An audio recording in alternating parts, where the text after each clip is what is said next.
Recording in progress. Gold Standard fam, what is up? On this podcast episode, we have multiple special guests. This is also going on YouTube, by the way, boys, just to let you know. So I'm glad we're all dressed up and looking like premium service and everything. Here we have the one and only Joe Penny, who, as you all know, is the creative development coach of the Gold Standard. And we have Cam Butler, who can actually tell everybody who you are, apart from being part of the Gold Standard for a couple of years now and one of our founder members. Who are you in the media world? Oh, founding member. I am obviously a videographer, photographer in the health and wellness space. I'm also a very competitive CrossFit athlete. So I understand both sides of the story, I guess, to a degree. So yeah, I obviously working with people who are very much like me and what they want to get out of the shoe and stuff like that helps former 10-year competitive bodybuilder. So yeah, I've moved within the health and health space for many years before becoming a videographer. Well, that alludes to what we're actually going to talk about on this one. I want to break down. This is going to be a hit or a miss. Well, actually, I don't really care. Talk about whatever I want. Something that really, really needs to be bridged, and I don't see anybody bothered in their asses to do it, much like I don't see many people bothered in their asses to talk about most of the things that we do in the Gold Standard. Like not just making money and structuring a business and all this good kind of trigger stuff, but really how we're treated, how we treat ourselves, how we treat each other, how we're treated by clients, how we kid ourselves that we're actually somewhere when we're really fucking nowhere and we're struggling. I think that's a lot of what the Gold Standard speaks to, is the struggles of shooters, is looking at the foundations of where you are, what's going right, what's going wrong, not just planning to get somewhere, but really being honest about where we are. And how comps tie into that is I myself have shot, should we name them? Do you know what? I'll name them all when it's good. But then when it's, if I saw you out on a night out, I would get arrested. I won't name them. I'll keep them shit. So Sure. I've done, and personally, well, Joe, what's your history with comps? You fire us off, mate, and then the rest of us can join in. Yeah, I've done a mix of different comps, to be fair. I've done bodybuilding comps, I've done Hyrox comps, done a little bit of CrossFit, but not too much. Obviously, there is a difference between the two. A lot of people don't think that there is, but there is a difference between the two. Um, and I'd say there's a very specific crowd that you find at different types of comps. Should we say? We'll say that there are very specific crowds, certain people, how they interact with you and how they kind of treat you, depending on what fitness space they're in. Should we say? Agree. So you're bodybuilding, Hyrox, and CrossFit. A little bit of CrossFit, a little bit, yeah. Right. So what about you, Cam? So would say I'm primarily CrossFit. Did a heavy amount of Hyrox, but got to the point where I've kind of had enough of filming Hyrox. When did you start though? Like, sorry, I'll go back to you, Joe. Like, how long have you been doing? Because you've been doing comps not as long as I have, and this is one of the things I want to communicate to people is, especially with us in the Gold Standard, like we were Yeah. we were shooting what you're shooting before you knew what you were shooting even existed. Yeah. I think with comps, I've been shooting, God, since about 2016, 15, so 10 or 11 years now. I'd say that I started getting into comps about 2 years after I started or something, which was through a friend that just needed someone to live stream. And I literally just sat at the back of the room with, I think it were a 100 to 400 mil lens on a stool for about 8 hours just doing this. And that was literally it. And then from there, just started to snowball into other comps, doing bits of photography, bits of videography on the stage, little BTS videos for the actual comp itself, and bits and bobs like that, really. And then obviously Hyrox, here, there, and everywhere, in every single station you can. Yeah. Camera Link Media. So yeah, I started filming comics basically off the bat of my videographer career, shall we say. Because you're one of the new breed. You're one Yeah. of the you're one of the ocular sounds breeds. That's what we'll call you lot. Me and Joe Penny are the like selling steroids at backstage breed. You YouTube to MP3 breed. Yeah. And YouTube's MP3 converter breed. You're this whole new ocular sounds flashy shit breed. And I love him. That's what I mean. Yeah.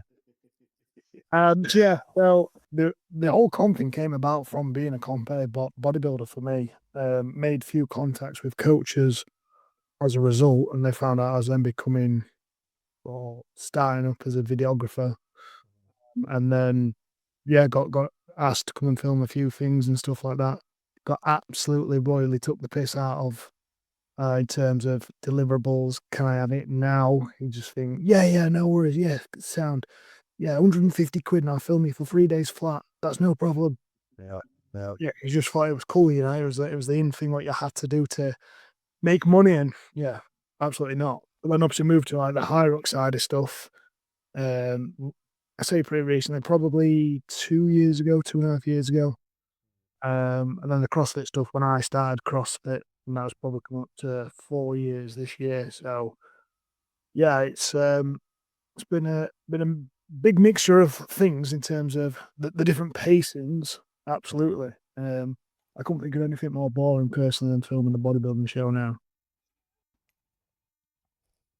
So, okay, well, my history is I have never done a CrossFit comp or a Hyrox comp or anything like that. I was always bodybuilding comps. I've shot fucking basically launched the PCA with all the videos that I did for all their comps up and down the country. I've done so many UK BFF shows, like different classic shows as well. Did a bunch of like natty bodybuilding shows up in Scotland, but then also shot UK Strongest Man, Europe's Strongest Man for probably a year and a half. Did the whole creative director thing for Official Strongman as well. So I've been on the stages in the shows where it's shitty little town halls for dudes in thongs where there's only 20 people in the comp and 20 people in the comp. There's more people in the audience than there are actually in the comp because it's like a town hall in the south of Wales or something like that. And then I've also been shooting comps where I'm down on the floor with Channel 5 and it's been, 8 to 10,000 people in the arena and world champion titles getting lifted. So, right, okay, well, the moral of all that is we kind of know our way around comps, boys. We know our way around comps. If I had to say to you, Joe, first and foremost, what's probably the biggest thing that stuck out to you about when you were doing your comps, why you wanted to do them versus the biggest lessons that you learned after kind of doing them? I'd say the main reason why I wanted to do them was probably the regularity of them. You'd know that. Nothing to do with looking cool, no? Because that was part of my thing. Um, I just thought it made me look cool, like I was a boss. no, I think because I came very much from an event space, I'd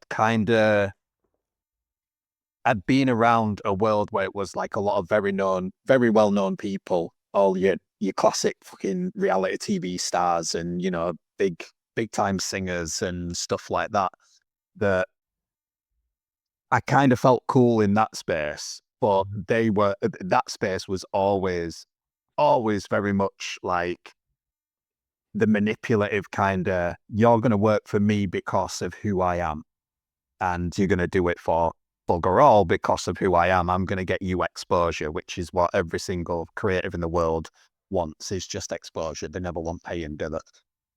Worst word that you can say to a creative. So I think when I came into the fitness space, it was very much like, I just need something that's going to be consistent, that is similar across the board so that I don't have to, it sounds like a little bit of a cop out, but I can almost give my brain a little bit of a rest from being crazy creative with it, because it'd be in the other spaces. I was always like, I have to make this video look completely different to the other. It has to be done like this. It has to be done like that. and I was just constantly frying my brain, trying to come up with brand new concepts and everything looking totally different. Whereas there's only so much what you can actually do when you are filming someone walking around on stage in a thong and you are sat on a tripod and you're just doing this. Like there's only so much creativity that you can do.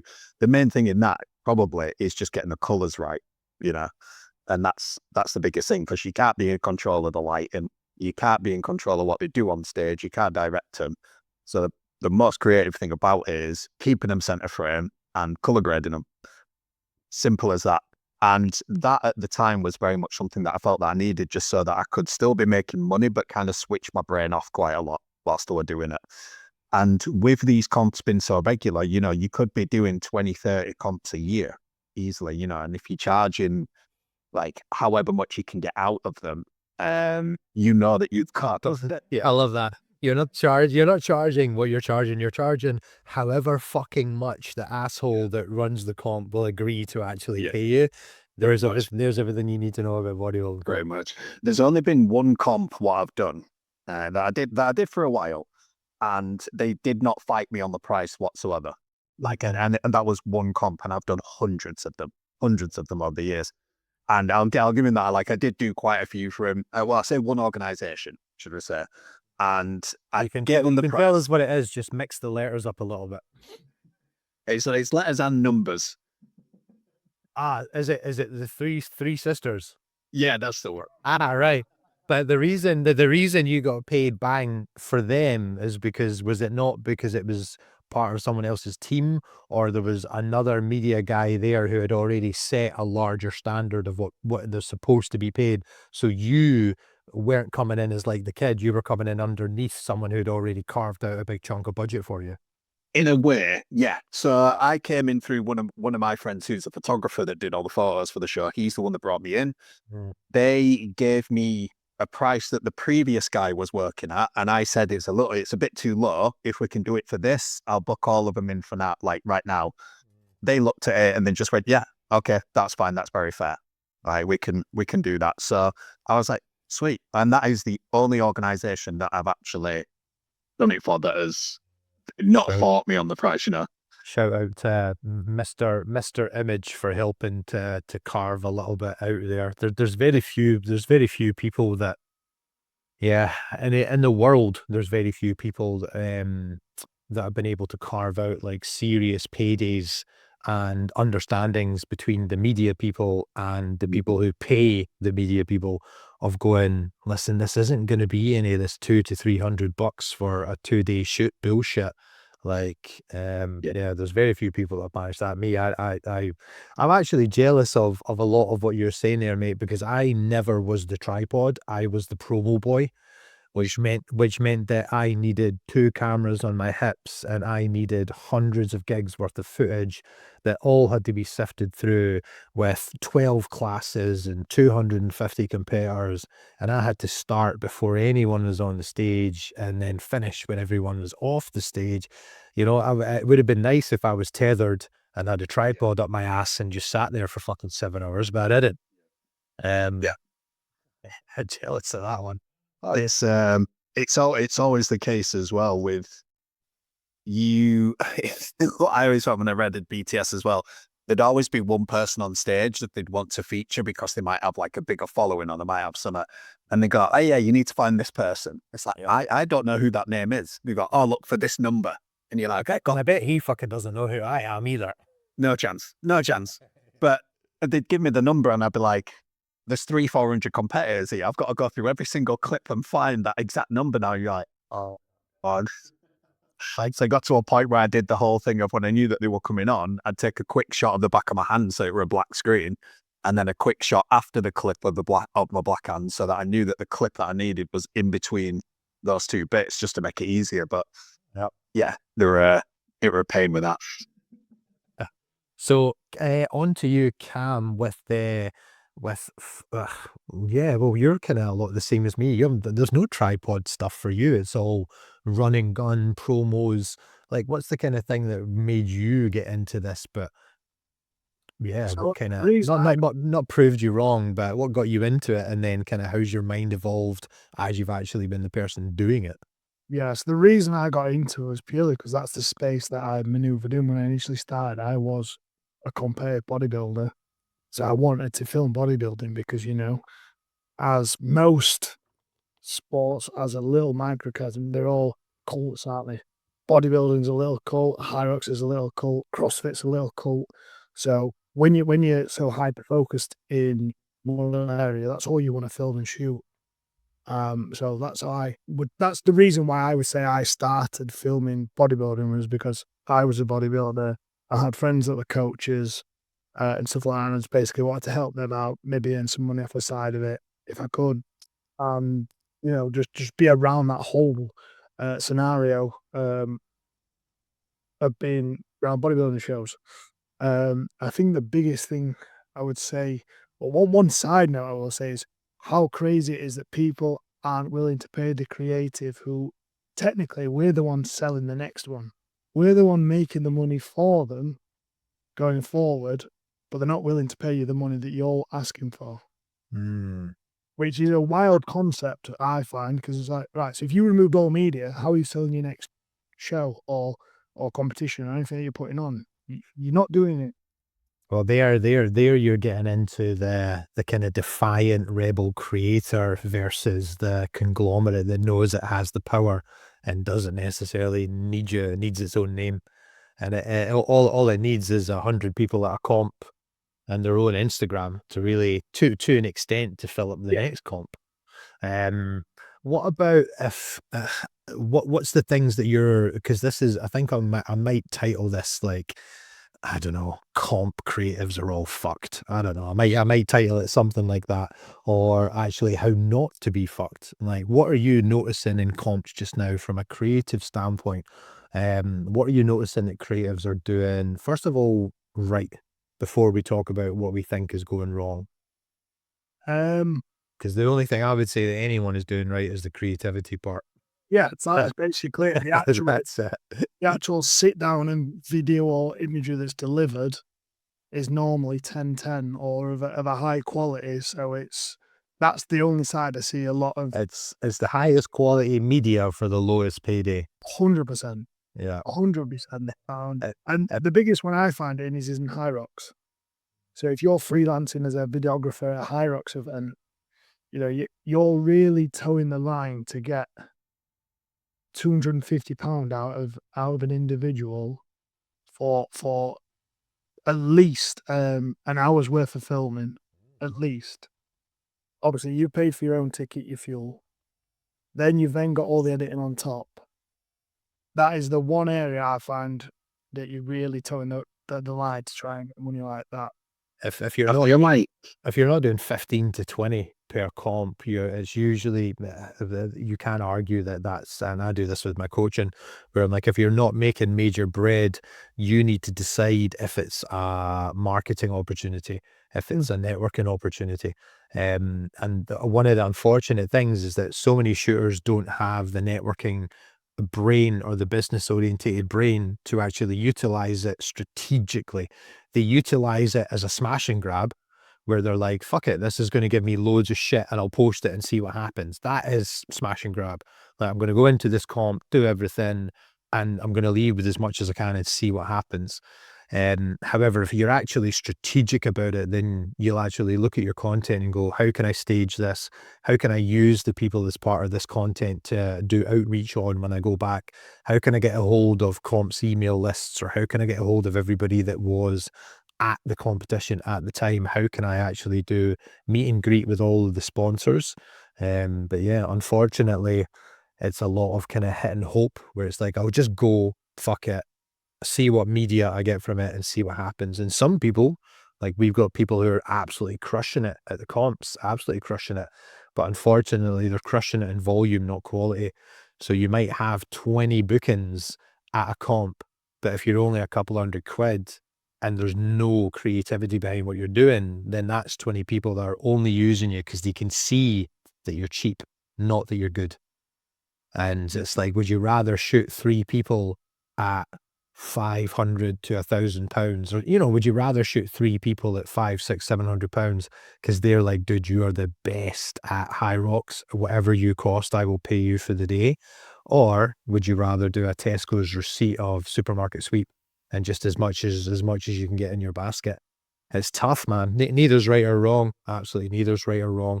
I think it's also an unfortunate byproduct of whether or not you do or don't take yourself seriously in your creative ability and what you're doing at comps. Yeah. Sorry, continue, Joe, mate. You were going to jump in there. I was just going to say, I think that a lot of it, like I think we mentioned it previously, is like the types of people that are attending these comps as well. So, Oh, here we go. yeah. Sorry, what chapter do you want to call this one? I'm going to go right back to every sport, every comp, everybody that hasn't and has paid me, everyone that's welcomed me into their home versus who's treated me like a piece of shit on WhatsApp. And there will be a clear understanding of what industry the good ones are in, the bad ones are in, who's doing it for clout, who's doing it for the next marketing opportunity versus a discipline that is just part of their DNA that they've done since they were 10 years old. Oh, man, I love this. Right. Continue and go for it. Yeah, I think it comes very much down to like a lot of creatives, especially the ones that are starting out or who haven't been around other creatives that know how to properly handle themselves and talk to clients and basically not put up with crap. Yeah, boundaries. A lot of them are funneled into these kind of different industries and stuff and certain events and stuff because they know that they can be plucked out, used for a little while, and then when they try putting the prices up, they can get shafted and brought the next person in. Because like you said before, it's when they stick up for themselves that like it's the same as any manipulative relationship. Is the real kind of manipulators or the people that are in a relationship just for some type of self gratifying goal. As soon as a partner gets aware, it's like, oh, I don't like playing with you anymore. Yeah. They're like, oh, yeah, I'll go and find another one. All human interaction is that unfortunate similarity. And the sad part about it is a lot of the creatives come out of it feeling defeated because it is the first time that they've actually properly stood up for themselves and valued what they're doing as well. And gone, do you know what it is? I am absolutely killing myself at the minute. And I'm only making £200 for 4 days work. You know, like they're there at a comp for 2 days and then they're editing for 2 days and they're producing God knows how much content. And it's like, I'm making 200 quid off this. I'm essentially making £1.50 an hour for what I'm doing. And they finally stick up for themselves and then instantly they're just blown off and told that they're not worth that and they're not doing this and they're not doing that.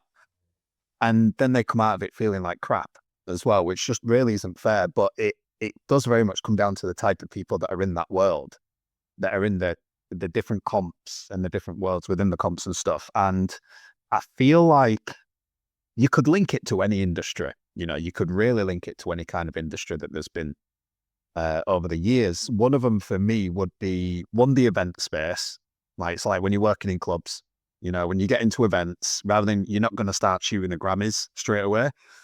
You start off in clubs in your seedy little drug dens and everything, you know, try to make some cool little stuff and try to dodge every laser from blowing your sensor up and stuff. And it's always the crackhead club owners that will belittle you and put you down and just get you for next to nothing because there's always someone else stood right behind you willing to do it for half your price. Same with the clothing industry. Like there's always, when you get these new starts, these new companies that are coming in, they're like, oh yeah, we've got this that's different, we've got that that's different. Our clothes are made from bamboo, so more people are going to pay for it and more people are going to buy it and all this stuff. And they think they're going to change the world and take over the market, but they want everything for nothing because they want you to grow with them. It's the whole, you're going to grow with us kind of thing. It's like, no, I'm fucking not, because you're not really going to do much with it. Like, this is the thing. And it is, I feel like Hyrox, the mixture between those two a lot of the time, with one, your events, and two, your clothing and stuff, is it can be very, very heavily influencer driven. So you get a lot of people on there because it is the current thing that is going to help boost their profile. You know, the big thing at the moment isn't working for the coolest brand. It's featuring in the coolest kind of fitness event or featuring with these big influencers and stuff like that in the fitness space, because everybody's on this new health trend and, you know, looking the best that you can. Yes, people have done it for years and stuff, but Hyrox, you know, it used to be the bodybuilding trend. It were being in the best looking shape. Now it's about being in the most athletic or the best, should we say, like cardiovascular shape, like fitness shape, should we say, rather than, performance shape. That's the word. And it's attracting all these influencer kind of people with it. And they've got the same mindset as what they did when they were working events, when they were working for clothing, when they were featuring this and featuring that. They think because they've got followers, they can get everything for nothing. And it's massively toxic within the industry, especially for creatives. But the people that they rely on the most, should I say, in order to make them look good, they treat them the worst. You know, when they attend these events, they'll kiss the ass of the people that will take advantage of them, but they'll shit on the people that actually do the job to make them look good. And it's just so backwards with it. It is so backwards. And I do think that from my experience with a Hyrox, especially because it is the current thing, it is just overly saturated with those types of people. And do you know what it is? It wouldn't surprise me that if the next thing that comes about is that gets massively fluctuated with influencers and starts taking the piss with creatives is what is it, paddle? The new paddle trend that's going about. I mean, Really won't surprise me, you know. It would not surprise me. dude, I live in Dubai and I'm like, I can't, every time I leave my fucking house just to go to my car, I'm like dodging paddles, getting thrown in the ears. People just stop out of bins and start throwing paddles at me. It's really, see, when I think about it, it's when I think about the origins of stuff and brand, consumer, identity, behavior, exactly what it's so good the way you put that. It used to be about who's more jacked, who's more bodybuilding, but now it's like, well, is it now, or is it just that it's more in front of us? So we think that this is the new thing, but it's because we're in the world. You know, it's like when you used to be into, I don't know, like cars when you were younger. Now you're not into cars, that you're older. Is it just that you're not into cars, or is the industry actually gone? So is it your perception? But I look at, it's funny that you're saying with origins, because I remember that the first ever time that I saw stuff with this was probably 2 or 3 years before lockdown. So you're talking 2017, maybe 2017, 2018. And that's when me as a creator, I started doing a lot of dynamic shit where I started blending CrossFit with different athletes. So I never wanted to shoot bodybuilders anymore. I wanted to try and shoot dynamic stuff. But for me, it came from the brands that were centered around places like New Balance and Puma and all of these kind of cool London brands that were starting to develop fashion with run clubs. That to me was when it was when things actually started coming into this new age of what looks cool. And there's only like a handful of creators that you can credit for that just did really, really cool shit. For me, it's like the difference between strongman and bodybuilding. So what do you think? You said about the difference between CrossFit and Hyrox and what you notice in the temperament of clients and how they treat you as the creator. Yeah, definitely. So, like, from the Hyrox side of things, because it is so very fashionable, it is so very much down this influencer kind of path. As soon as people are coming across the finish line, it's, when can you get it me? I want it tomorrow. I want this. I want that. Da, da, da, da. You just think, come on. Because there's a business reason, there's a media, there's a reason they are Yeah, living at. you know, they've either got they've got sponsorship. It's not a Yeah. sponsorship. They've just got some free products off someone, and they're trying to say they're something that they're not, or something like that, and it's not the case. So yeah, the demand for things like Hyrox, the turnaround time that I give at a Hyrox shoe is 4 to 5 days, which in my business, I'm a minimum of 2 weeks normally for any other services that I provide. Yep. But at Hyrox, you've got to, you know, you really got to condense that because people want it next day after, or the day after that, you know, because it's fashionable, because it's fresh. Whereas on the CrossFit side of stuff, so if I'm filming something for an actual comp themselves, a lot of the time they'll want small bits of same day turnaround, which is no drama, but the main edit they're probably not going to use for another 4 or 5 weeks to launch the next comp. So you know, they're like, yeah, no worries, this is when we need it for. If you just get it to us by then, spot on. And saying that, also the competitors, I also find that a lot of the competitors in the CrossFit space are a lot more relaxed because they're not doing it for clout. They're not doing it for a pretty picture or look at me going across the finishing line. They're doing it because they enjoy actually training and CrossFit and competing. The byproduct is the content that they might get, alongside it. Whereas I do feel within the Hyrox world, and if people get upset by this, then tough tits.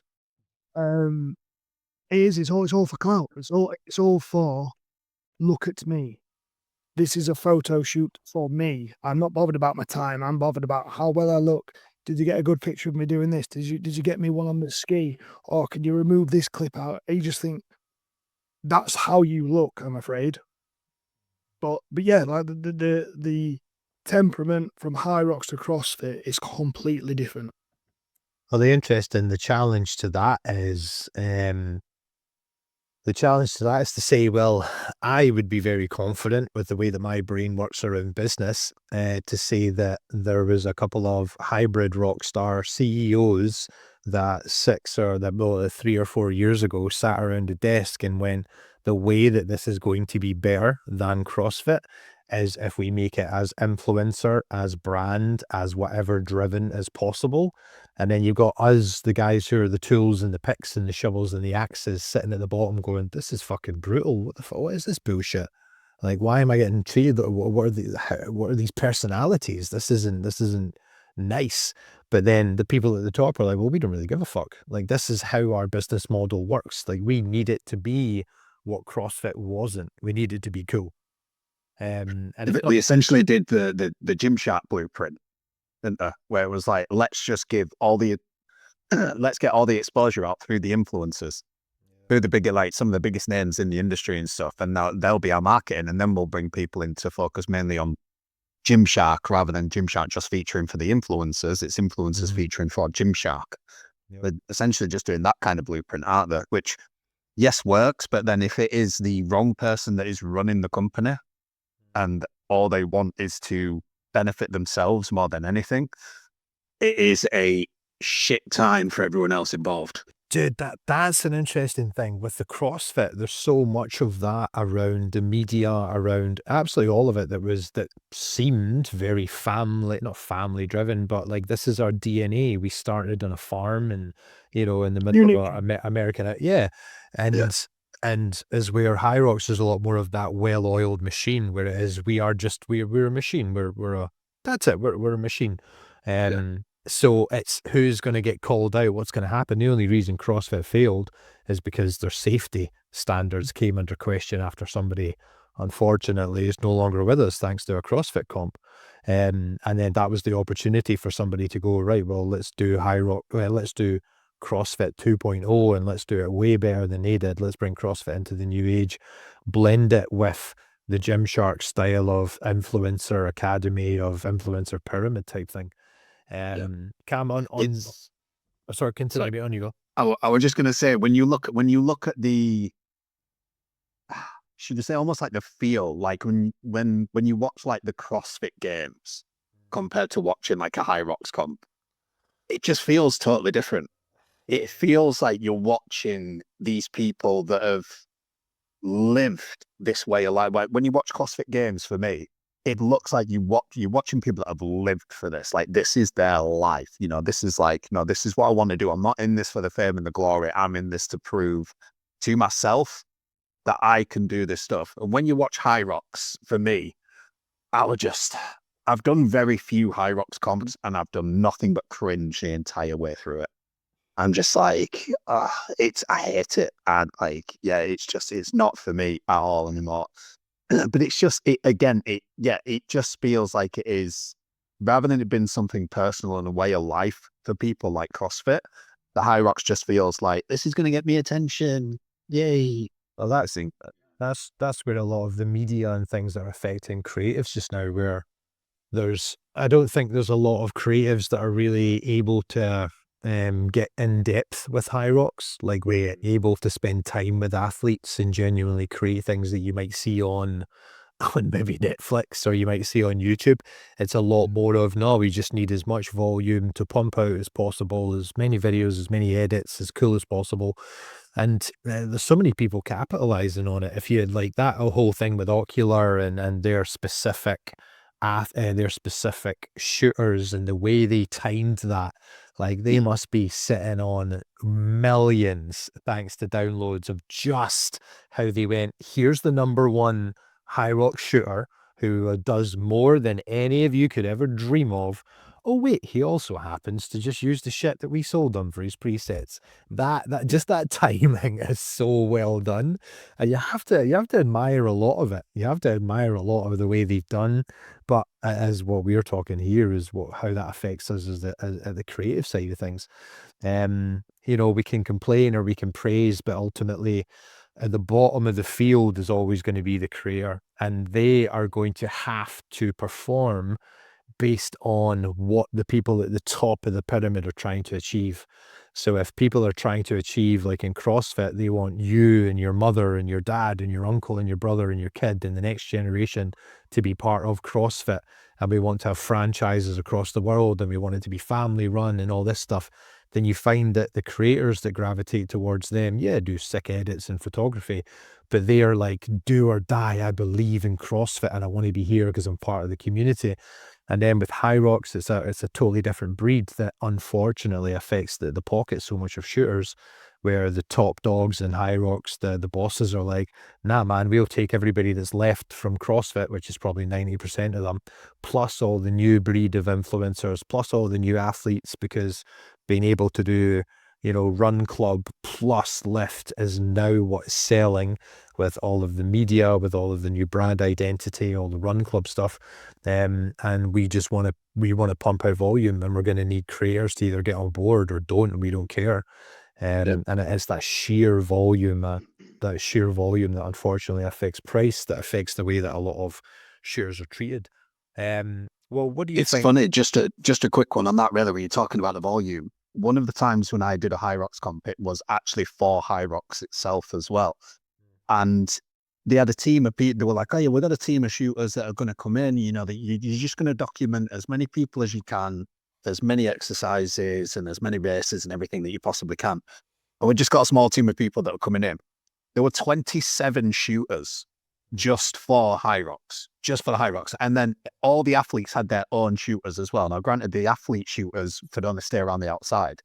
The shooters within there, within Hyrox itself, we could go anywhere that we wanted, like absolutely anywhere. But at the same time, they were like, we need this now. We need it quick. So you go shoot for an hour. You come back in for half an hour. You edit 10 photos, 20 photos, 30, send them. As soon as you're done, get straight back out. And it's like that. And there are 27 of us there, all shooting it and just cycling between ourselves. And I was just like, and look where they are. what can you do? What can you do with this? Like, for a creative, it's frustrating because you cannot do anything spectacular with it, in my opinion. Editing, 30, 40 photos. You're not supposed to, but this is where it becomes more of just, I know I kind of say this. It becomes less about being a creative and just more about earning the money, which, yes, we need to earn the money. We do. But in the nicest respect, I don't think anybody really gets into the creative field to earn money. Like, that's at the start. I'd challenge that as somebody who is, for all my sins, coached hundreds and hundreds of videographers, is that the creative type of thing is, I am creative, but the most thing is, how do I make bread out of this? It's how do I make bread? I agree, and there is money to be made off of it. But the starting interest for when you get into being a creative is because you like the way something looks. And you're able to say what you're drawn to. That's what I mean. Sorry, I'm not saying that you can't make money as a creative, because you can. We've proven that many a times over. But the initial starting point is because I love doing this. I love being able to create something like this. And then the money follows when you learn how to run the business properly. But when it starts to go like that, it takes all of that original passion out of it. And makes it a bit of a crap place to work sometimes, which is frustrating. But at the same time, sometimes obviously you've got to do the work that you don't want to do because you need to pay the bills.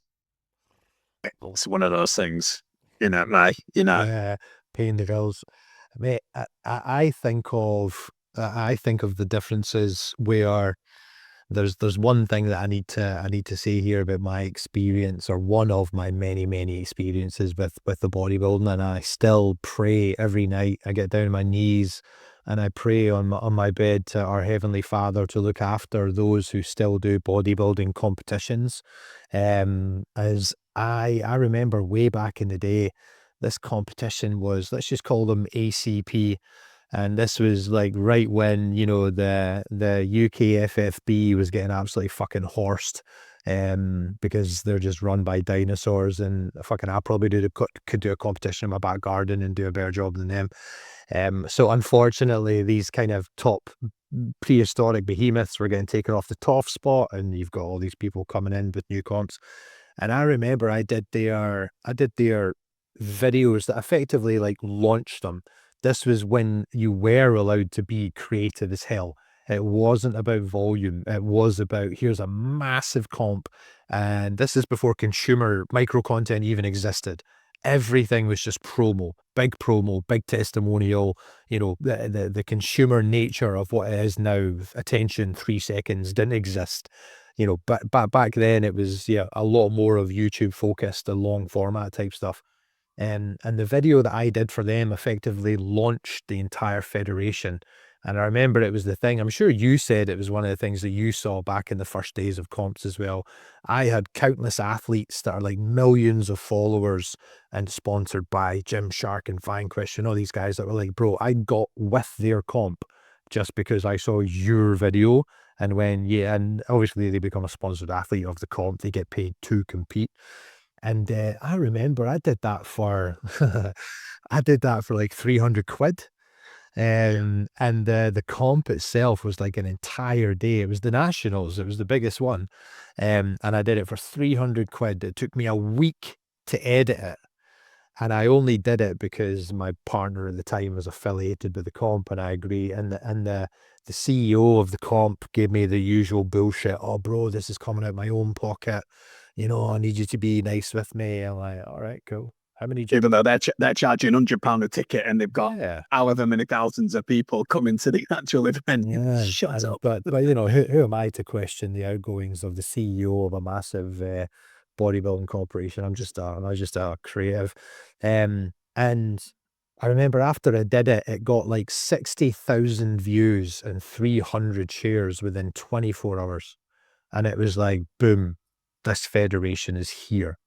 And then after it, I was speaking to the boss and I was like, hey man, so just, moving forward, I'm going to be moving to my normal kind of day rate for this type of thing, which is 700. As you know, you kind of tugged on my heartstrings and I give you a bit of a discount the first time round, blah, blah, blah. But yeah, moving forward, each comp is going to be 700.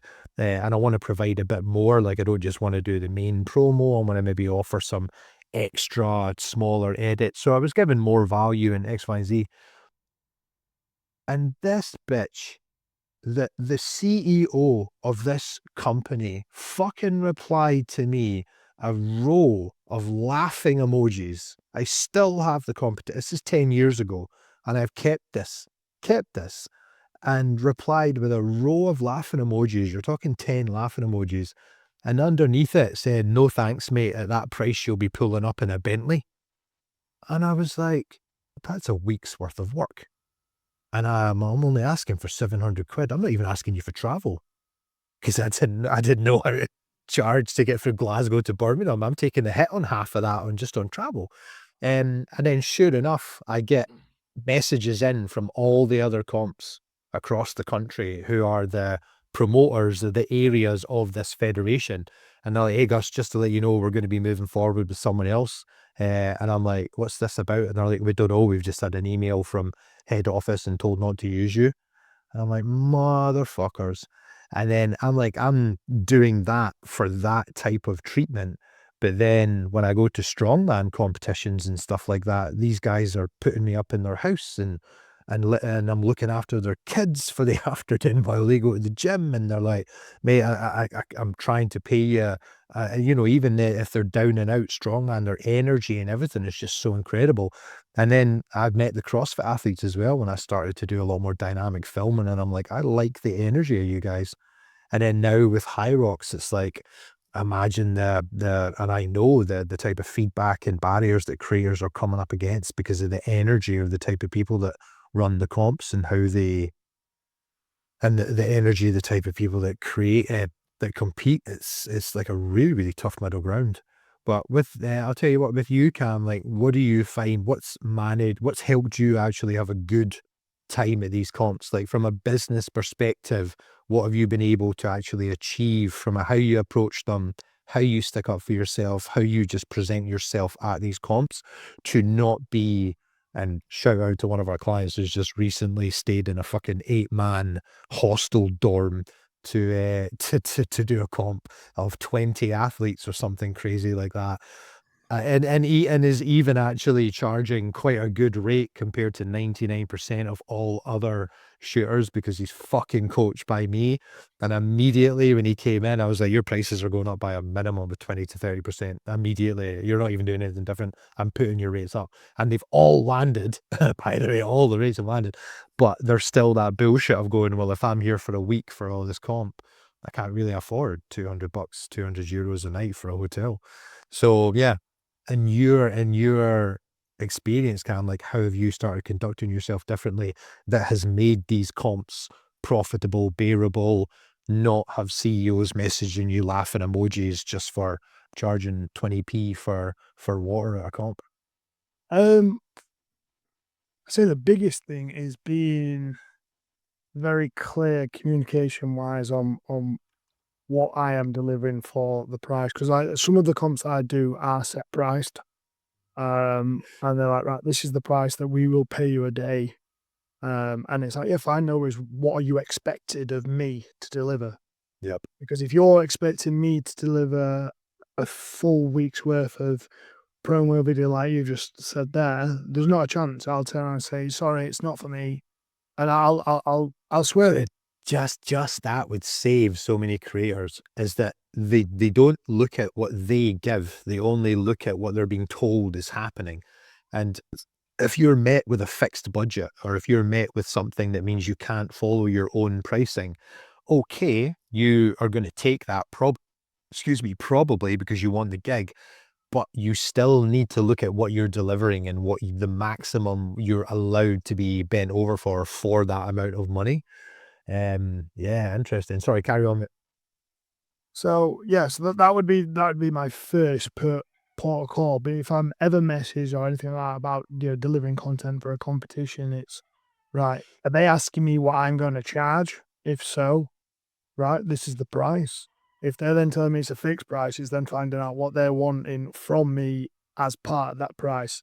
And like I say, I've happily swerved competitions and stuff like that. I've said no, because they're wanting to charge you peanuts, but want the world in return. It's like I understand that sometimes they're not going to want to pay you full price, but you have to have that barrier as a creative to what you're willing to work for to deliver. Also, what's manageable. And Yeah. so many shares don't actually know what's manageable because they don't have enough experience. No, exactly. Guess you need a business coach to tell you what's fucking manageable in that case. Well, Unfortunately, there's always some idiot that's got it all wrong before you. So just ask someone that's got it all wrong before you. yeah, 100%. Um, so yeah, that would be my biggest thing is communication. What about when you're there as freelancer though? Like, So what's when I kind of what can you achieve realistically on a day when it is individuals getting in touch with you, and how do you manage all them? Because your reports from comps have always been good. so like 9 times out of 10, most of the people that I will film like say like a Hyrox or anything like that, they will be referrals. So I'll have filmed for someone already, then they've said, oh well, if you're there, you want to get in touch with me and put me forward. 9 times out of 10, that's obviously always broken the ice. Who's got a fucking cockerel in the background? No, for some reason, my girlfriend has come and put one of the dogs in this room, and he's really doing my fucking head in. Do you want to maybe get him out of the room? Right, done. Continue on, you go. Oh yeah, like I always say, they'd normally been a referral, so that's normally broke the ice straight away. And then I think, yeah, again, it's the language that you have with them. Instead of asking them directly, oh, what have you got in mind? Da, da, da. If you're a bit more not assertive, say this is how it's happening. Yep. So So you need to actually build an ability of products first. Yeah, 100%. And you need Yeah. to know as a creative what you're delivering. Yep. And then yeah, it'd just be like, right, so 9 times out of 10, it's hi, I've been told to come to you. What are your packages? Right, well, I don't really have a package. This is the structure of what I have. This is the price. Do you want it? Yes or no? Normally. And 9 times out of 10, they say yeah. And Yeah. you know, if they're willing to commit to that price, they're normally a pretty decent person. Mhm. If you ever met with any of, like, I've been met with resistance and stuff like that, 9 times out of 10, I just say no. Not because I'm not willing to work for cheaper, because I really would. Sometimes I would think, actually, you know, I don't mind knocking a little bit of money off for you because I can tell you're a nice person. But when they come in and they give it, you know, the big spiel and stuff, you just think, in the nicest possible way, I don't want to work with you because I know what kind of client you're going to be. You're going to receive the footage, you're going to receive anything that comes with it. I want this, basically redo the whole video. And sometimes It's always the people that try and batter you down on your price that end up giving you the biggest workload every single time. And the most amount of amends, the most amount of requests, the most amount of problems. And on the day, they're always messaging you 2 hours before you're there saying, what time you getting here? And it's like the time that we agreed originally. Yeah. Oh, you think you could get here half an hour earlier? Well, no, because you're 2 hours away and I'm only just setting off. So I planned it so that I get there on the time that we've agreed and stuff. Yeah. And it's always those people that will forever try and get you for cheaper and get more out of you and then just give you the most problems, which is such a headache. Yeah. Well, what about for the creators that can't afford necessarily to stick to their guns? It's kind of like one of my favorite memes is like if you're getting treated bad by like I don't know, some of your dating or something, or like I don't know, you're going back into the dating world and it's like, know your worth, babe, and it's like, yeah, I know my worth, but sometimes I like to have a little sale, and so when it comes to the shooters, because there's 90% of the game out there can't afford to necessarily say no to someone going, right, I hear that you're $300, so you're willing to do it for 250. So what's workload ability that have you found that you're capable of? Because this is the funny thing, is that there's going to be so many shooters out there that are like, dude, I just have to take it. If I tell someone I'm $300, but they bargain me down to 150, am I gonna, and I've always said this for years, would you rather gain $150 or would you rather lose 300? And if you're already there and you've already got 10 people on it, like, I'm not saying do it or don't do it, but what would you say to the shooters that we know are going to do it? And I know what the answer is, but what's the specifics of the answer? Because the answer is, well, just control the deliverables and control what you're going to do on the day. But what should a shooter be thinking of, what they can be capable of on a day? Like, what's your kind of numbers of video output? What do you think is manageable for someone not to like jump off a bridge? So from a Hyrox point of view, I deliver one highlight video and then just pull 10 to 15 still images out of the video and deliver that. So you're not doing dedicated photography? No, no. Right, okay. I'm not doing because I'm not running 2 cameras and everything like that, trying to get round 500 people and stuff like that. So you'll be shooting like a higher frame rate and Yes, sure. shoot a higher frame rate, the highest codec, make sure everything's as crisp as it can be. Oh, you're an FX3 wanker now, aren't you? 6. Oh, saws. Jed, when you sent me those stills from the sit downs, like, I immediately had to go. I'd immediately go and wipe my camera, wipe my phone screen. Like, oh, we should clean that. Yeah, man. Okay, right. So what about volume though? Yeah, again, it's one of those, I guess, on an editing point of view, how much are you willing to go into that hole? Because especially as a Hyrox, you can't make video 1 to video 10 look too different. They all follow the exact same file. Dude, I have done this. Sorry to jump in here, but this is something that I started like coaching way back in the day with bodybuilding comps.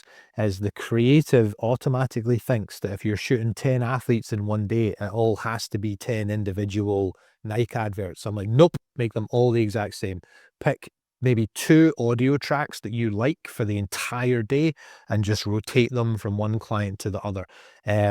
Yeah, it's like that individuality is something that just puts creators in a hole, an absolute hole. But if you can come away from that and go, nope, I've shot every race the same, every angle pretty much the same. I'm only using 2 tracks for the entire weekend. And by the time you've edited the first one, that's actually now your template of how you edit all the other 8, 9, 10, 11, 12, whatever. Yeah, mate, they're going way back into the days. This is something that I used to coach so many people on. I'm like, nope, just find your first template and then knock it out of the park for the next 10. They will all be super grateful. But only if it's somebody coming to you for like one brand product of the day, then you want it to be a Nike advert. Because like you find every creator wants it to be, every video needs to be completely different. I've been a massive person that's fallen into that hole. I mean, last year I shot in Berlin and I think I did 15 people for 3 days, and it put me in a hole editing it because every video in my head I had to have differently. I couldn't let it be. I'm sure that was like 2 weeks or something like that you were fucking offline for. Yeah. I did, I went off grid for about 2 weeks because I was just in my head about doing all these edits. And, to say that to another creatives, if you're going to do volume, make sure the first one's shit hot, as in like the quality. You don't need to worry about transitions. The only people with that you're really impressing, and this is pot calling kettle black. Those other creators. Yeah. I do that all the time. I'm always thinking, I wonder what my guy will think, or my guy. Well, welcome to the human centipede of the creative world, where creators don't understand that the only people they are speaking to usually is other creatives, which are not your fucking clients. Yeah. Yeah. So yeah, that was probably one of the biggest things. So if you're willing to do it, pump the volume, but don't overcomplicate it. Yeah, just have a template. One of the biggest things, and I wish somebody had taught me this back in the day, is that the first thing that you want to actually do. I'm going to come to you now, Joe, actually, and ask what you find with the creative side. But I could charge people for this, honestly. Decide how long a video is. You're going to do a 30-second edit and you're going to do 15 images from every comp. Let's just say that. Or a 45-second edit and 15 images from every comp. Your 45 seconds, edit your audio track to fit 45 seconds and cut the 45 seconds or the 30 seconds up into 3 parts. Start, middle, end. That is it. And then you literally have saved yourself an extra 3 days of like this. I remember in my signature shoots back in the day, RGL signature shoot, man, they were awesome. I used to walk away from every single signature shoot for not some reason, but an unknown intention with 52 clips. Wow. I mean it. And my signature shoots I could have thrown an Adidas badge on a few of them. But every time I walked away from it, I had 52 clips. And that was not including any walking into the gym with the gym bag dog shit, pre-workout bullshit. Like, I just got stuck into it. My intros were only 3 seconds long. But if you can become a DJ, so many shooters don't understand that either. Pick your audio track, DJ it, get rid of the first half of the audio track, and you're probably only going to use the last half, which is 30 to 45 seconds. Get a 5-second intro, then a 30-second action, then 5-second outro. That is all you need. And then you just put that underneath all your footage of your different people. And it's like a jigsaw. What starter footage lasts 5 seconds. What action footage is 30 seconds. What outro footage is 5 seconds. But yeah, sorry, process, man. Just find your template at the start. So, well, Joe, with you, what about you obviously you run the creative side of the Gold Standard. You review so much work before it goes out. What are you noticing are the biggest fuck ups? What are you noticing are the things that are actually good in Hyrox comps? And I don't necessarily think everybody's going to be capable of Paddy type shit. But on an 80% middle ground, what are you noticing that people are doing wrong? First of all, with their comp stuff, and then what are they getting right? I think the White balance. always white balance. Always white balance. I don't even care about creative, but it's always white balance. I bet the people come to me and they're like, bro, I want to build an agency. And I'm like, cool, do you have a grey card? And they're like, what's that? I'm like, maybe you should start at the start, buddy. Let's have a look at this one. What is shutter speed? Yeah. Yeah, I think that when it's if it's Hyrox specific, I think that the new trend for creatives at the minute is sound design. And when it's done right, it's great. But I think a lot of masking a lot of shit footage. It's the same thing as when people put too many effects over the top of the footage. It's the same with sound design now. They're trying to focus too much on that, and you just go in. Your sound design right now has zero purpose. It doesn't add anything to the video. It's simply there because you think it sounds cool. And it was exactly the same with effects. And it still goes on now, but it's kind of died down with the effects, and it's happening more with sound design. But people don't understand the importance of using these effects and sounds and everything at the right time to help build the story, build the emotion, build the atmosphere, everything. And they just think, oh, that's a cool riser. I'm going to stick that in at the start because someone else has done it. And, oh, that's a cool flash effect. I've seen that on a video before. I'm going to use that, but it's going to have no purpose. Yeah, it's like a heartbeat over iPhone footage. Literally that. And I did that, to be fair. The amount of times we've all done it. I've done it. I'll go, no, look at this burn effect. If you want to take the piss, all of my first videos are still on YouTube from 2000 and what are we in just now? 2026. From 2015. They're still they're still there, man. See, biggest thing with me were anamorphic lens flares at one point. I'd stick an anamorphic lens flare on anything. Mine's where it was me stealing, shout out to Joe Mitch, it was me stealing Joe Mitch's transitions where the page swipes or remapping. Oh yeah, back in like the Jacko De Bruyne days and all those very, very first ever Gymshark days. Sorry mate, continue. Yeah, I think that within the creative side of like Hyrox and everything, like you say, Ocular Sounds, they sound fantastic. They do at the end of the day. Like they are shit hot. It is setting a new standard, but is that the icing on the cake, or are too many creatives sucking on the teat of what they see, and then they're thinking, right, that it needs to be the entire video because it's I'd firmly say that the 80% of having really good body and lens choice, having your camera set up right, and having kick-ass fucking white balance, and then also shutter speed, frame rate, that will knock out of the park anything that is done on an iPhone, then just with Ocular Sounds thrown onto it. So you can either have 80% of the DNA great with 20% added on of effects, or most of them are 80% effects with 20% of the DNA because they don't even know how to white balance. It's more about looking cool rather than actually producing a decent piece of work these days. Sounding cool. It's like I sound cool. I've got this cool burn effect. I've got this cool now negative transition effect. I'm going to walk around with my camera doing my remapping stuff, which this is the thing. This is what I say to everybody. When it is done correctly, it is shit hot. Like it's fucking awesome. Like one of the guys in our group is an absolute master of it. One of our American boys. Like he's Mr. Alex Gale. I don't know me, yeah. I want to know that his knowledge around his color grading at the moment and his sound design and the shots that he links the sounds with, the framing of his camera when he's building up suspense and everything is just, it's storytelling. Yeah. The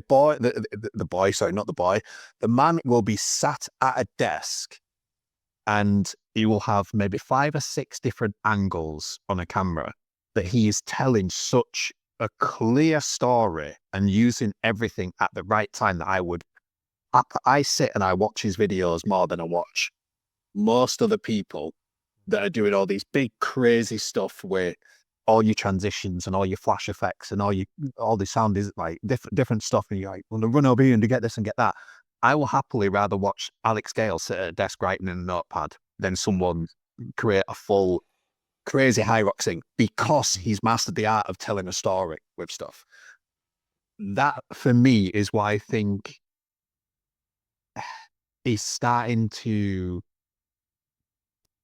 not destroy by any means, but like we're getting oversaturated with people trying to look cool rather than trying to tell an actual unique story within the creative world. Now, there's another guy that one of the best videos I've ever seen, and it is quite possibly the most simple video you'll ever watch in your life, and it's by a guy called Craig Bingham, and he's a big director down in London, one of the sweetest guys you'll ever meet in your life. He's awesome. He's fucking ace. And he did a video over COVID where he literally filmed the fronts of people's doors all around the country. And it were the exact same framing, the exact same look, nice clean colours. The camera did not move. He put it on a tripod and filmed the door for like a minute, moved onto another street with a different looking house and a different looking door, and filmed the street and filmed the door on a different street. And the only thing what he did was he was telling the story. So he was assuming what was going on inside that house, and he overlaid voices within each door. And you were watching it, and as you were listening to what was said, you were like, I can picture exactly what is going on inside that house right now. You know, you don't know it for definite, like obviously, because he didn't go in and interview the people and stuff like that, like he originally wanted to do, but because it was COVID, he wasn't allowed. But you could really feel and almost imagine what was going on inside the house just from the audio and the sound design and the way that they built it up. And all you could see were the front of the door, and that is it. There were nothing else. There were no fancy transitions. And that I sat there, and I think it were about a 3-minute video. Might have been a bit longer. I can't remember. I've taken it years ago now. And I was just sat there the whole time, just like, I felt like I've just lived 10 different people's lives through this man being able to storytell properly. And this is what I think is becoming one of the biggest problems within the creative industry is it's not about storytelling anymore. And you've got to move with the times. You really do have to move with the times. But a lot of the time it's about either pumping out as much content as possible or looking as cool as possible, not about actually tagging in as much emotion anymore and telling a story, which it's the creative wankiness in me. But the business side of me is going, well, no, people need value in a lot of stuff now. And the value comes from them getting something for free out of it, which a lot of the time is something that will benefit their business or benefit themselves. Well, with the comps, what do we think? Like, if we could give people a take home, if we could actually say, do you know what, here's the top 3 things that I think are letting a lot of comp shooters work down, what would they be? Relying too heavily on effects, for one, to actually make the footage look good. Not understanding their camera settings, for one, but also not mastering the fundamentals, the foundation, the basics, not understanding it whatsoever. So they have to rely on effects in order to make it look passable. Not even look good, just make it look passable. And I'd say probably not establishing boundaries with their clients that allows them to have enough time to create a decent piece of work and shoot it properly. Because, like what Cam was saying before, the clients are literally at the finisher. So you think the pressure is forcing a lot of creators just to pump it out and get it done? Yeah, and their anxiety goes through the roof because they think if they say no to them, they're not going to get booked again. Yeah. But they're less likely to get booked if they do a shit job of the work than if they take an extra 2 or 3 days to make it better. But it's like Cam said, he's literally got people at the finish line saying, when are we going to get it? You know, and it's establishing people like the anxiety within the industry goes across all industries, you know, all niches within the industry, should we say. So whether it's fashion, whether it's cosmetics, whether it's Hyrox, you know, whatever it is, you're always going to get people that will sit there and go, we need it by tomorrow. And they'll tell you it at the end of it. You can already agree and say it's going to be a minimum 2 weeks. You'll always get that one person that will come up and go, I know we said 2 weeks. Can I get it tomorrow? Can I get it within 3 days? No, you know, and I think it's the anxiety behind it all that is then shafting people. And then when they do deliver it in 2 or 3 days, when they don't have the experience in order to edit at a decent level within 2 to 3 days, they're giving it to the client. They're going, mate, this is nothing like what we thought it were going to be. Like, I've seen your videos before. This looks nothing like your videos. And it's like, yeah, because I had 2 weeks to do that. You've given me 2 days now, you know, whilst I've still got deadlines for other people to come in. So I haven't actually had 2 days. I've had 2 hours to get this done at 2 o'clock in the morning because you need it by 6 a.m. the next fucking day. You know, it's one of them. So it's, yeah, I would say relying heavily on effects and sound design. Got my second one that I said now. Crap over that. Well, your third one was boundaries. That was the strongest one. The boundaries, and you can rewind and find the next one. Number two was camera settings. Camera settings, yes. Understanding your fundamentals, your foundations of actually how to shoot and how to make things look good. Yep. You know, I think because people start shooting on these things and these do 90% of the work for you. Like, unless you're going to start shooting in, you know, your iPhone RAW and all that lot, like, people will just go, oh, yeah, well, I'll just stick it on auto. And while auto can have its place for very, very specific things, I do think that everybody should be taking enough time to understand the foundations of how to actually use your camera properly before starting to even look at effects and sound design and stuff like that all day. So we think that Jerry Springer's final thought is from you, Cam, boundaries and expectations. Yeah, definitely. Clear communication. Well, you're loaded up with T's and C's, full onboarding processes, all your T's crossed and your I's dotted. Yeah, and from you, Joe, you would say camera settings and actually knowing what the hell you're doing, not trying to cover up a shit video with effects. For me, how do I see it all going?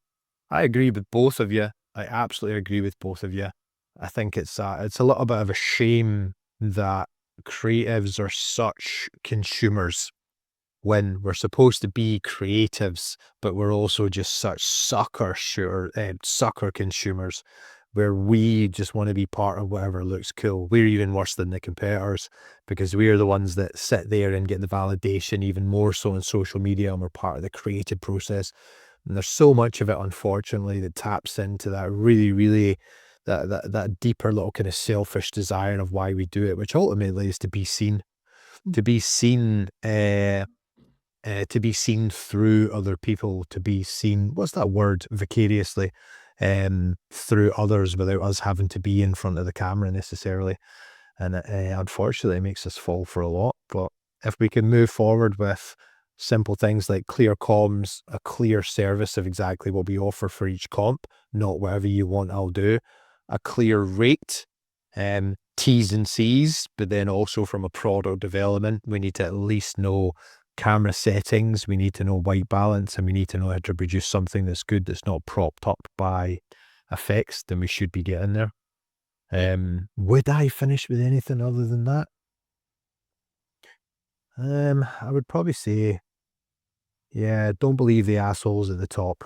That's probably what I would say. I carry quite a few chips on my shoulder, and I think it's one of the reasons why we've actually got quite good DNA in the gold standard, because it's not about making as much money as possible. It's about making a business and a life through actually you becoming something of value and providing something of value. And a lot of that starts with how you conduct yourself, what shit you do and don't take. So yeah, I would always just say to shooters to be aware, make sure that you're having conversations with the right people, make sure you're putting boundaries in place. And just remember, nobody is going to care about you as much as they care about their own back pocket, unfortunately. Outside of that, just do an incredible fucking job, an absolutely incredible job. I could actually see Hyrox going a very similar way to bodybuilding comps and CrossFit comps, where ultimately the media passes get so expensive that the amount of shooters that are at each comp are going to get taken down by 50, 60, 70%. I can see it being largely in-house teams where you're going to end up buying your videos from the Hyrox team before you go. And then ultimately, from a business perspective, I was saying this to Cam earlier, everything's going to be incredible for a while, and then something is going to come out about someone that is immediately going to make everybody go, we don't want to be affiliated with Hyrox anymore. Something that I can just, it's the same as everything has to miss somewhere, or there's going to be some new type of run club or new type of thing. Paddle. This paddle, and then the cycle will be perpetuated. Yeah, if we can just bring better awareness, boundaries, communication, and just fucking get creators to stick up for themselves whilst creating incredible content, the world would be a better place, man.